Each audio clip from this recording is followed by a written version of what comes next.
I dug up perhaps the most obscure camera lens system ever made and started shooting those lenses on my modern full-frame Sony with surprising results. But in order to fully understand how unique these lenses truly are, we first need to talk about this camera. This is the Minolta RD3000, an incredibly rare digital camera from 1999. The camera itself is super interesting because it uses not just one but two digital sensors and a system of mirrors and prisms and finally a beam splitter to split the light from the lens onto those two sensors. Super neat. But even more special than that, it's also the only digital camera to ever use the Minolta Vectis mount, these lenses.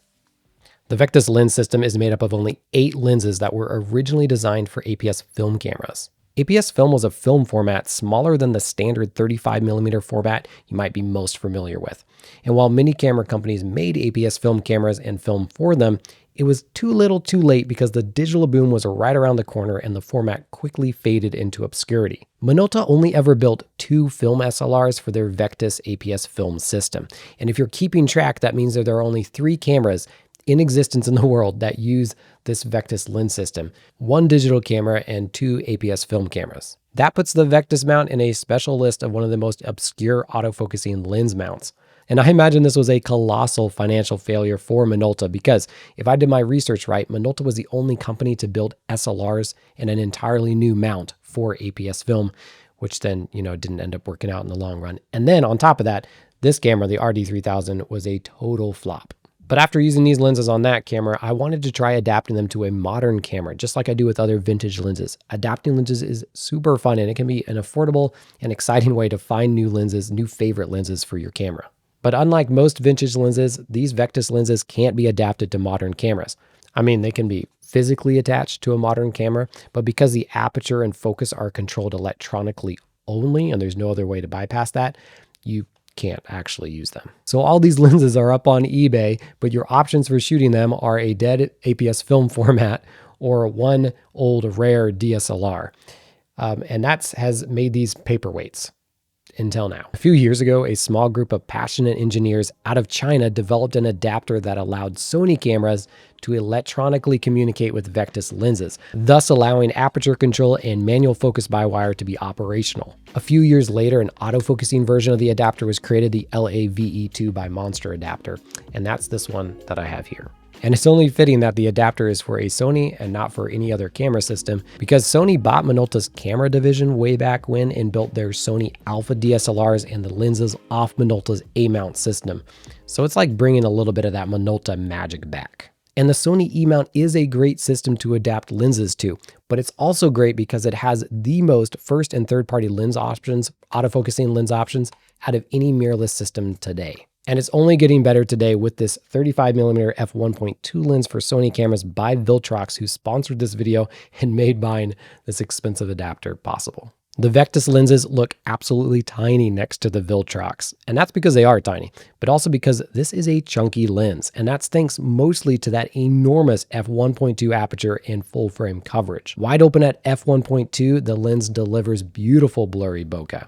And the wider nature of the lens allows you to get closer to your subjects and expand that background. Great for environmental portraits like this. Optically, it's awesome, but it's also a fully featured lens with features like this, the on and off click for declicked or clicked apertures, along with custom function buttons on the side of the lens, which is cool. And then it doesn't have manual indicators and a focusing scale like a vintage lens would, but it doesn't have nothing like a lot of lenses nowadays do. It actually has this digital screen that will light up when you turn the camera on and show you your specs on the screen, show you the focusing distance, show the selected aperture if you're in autofocus or manual focus, etc. It's really cool. Save 5% on this brand new lens by using my link and coupon code in my description and pick up this incredible new lens for yourself.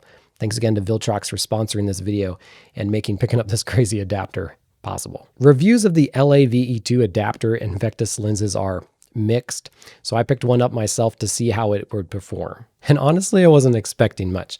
These are really plasticky lenses designed for consumer cameras, so they can't be that good, right? But boy, was I wrong. Okay, so first off, the adapter works pretty good so far. I can change the aperture and it does attempt to autofocus. If I press the AF manual focus button on the side of most of the lenses, then I can use manual focus electronically. We'll talk about autofocus later because that's important. But then I was really surprised that the lenses actually covered the full frame. Mostly. There's some vignetting depending on the lens and the focal length. But this is my Sony a7 II, and it's a full frame sensor larger than the size these lenses were originally designed for, which makes me think that Minolta leaned on their 35mm lens designs for these lenses. The widest aperture out of any of these Vectis lenses is f3.5, which is a bit of a bummer that it doesn't let in more light and we can't get blurrier backgrounds. But the advantage is that it does make all the lenses really compact and light, which is, I guess, what they were going for with the Vectis lens system. But then what really shocked me was just how sharp these lenses are. I was expecting these to be pretty poor performers optically, and that a modern high-resolution sensor would expose that. Here's the rare 17mm wide-angle lens, supposedly was designed just for the digital RD3000 later on, and it's just incredibly sharp.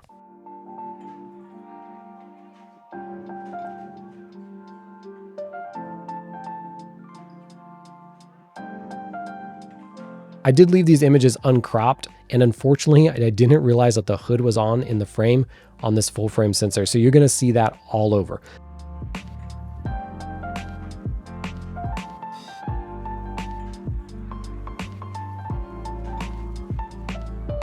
But with the hood off, there is only very minor vignetting in the corners in full frame mode and none on APS-C. So they're super sharp, but there are two optical flaws that are kind of glaring.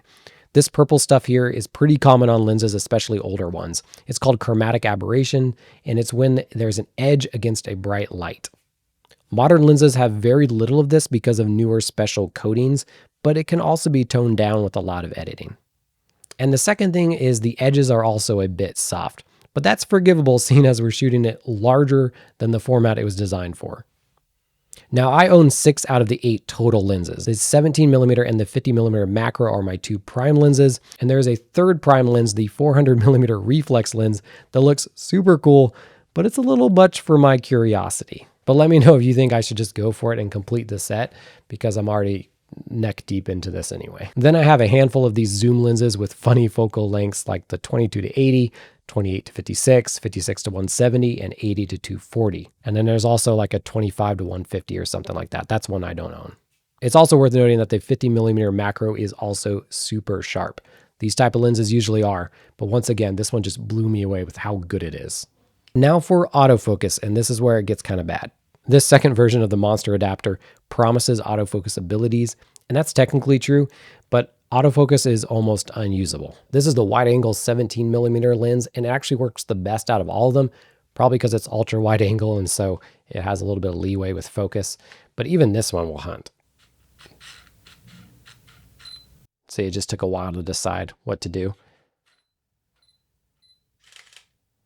I don't know if that's in focus, but that's actually working surprisingly well. Normally it doesn't work that well. And on the other lenses, it basically doesn't work at all. And it's not a speed thing. It will just endlessly hunt for a subject and only occasionally lock onto something.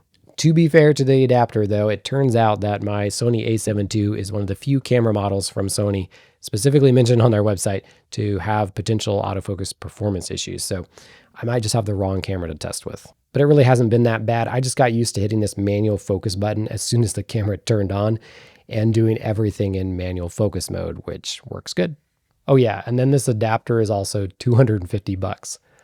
Not cheap at all. It basically makes no sense for anyone to buy this. You're buying an expensive adapter that only kind of works to finally use in a very obscure lens system.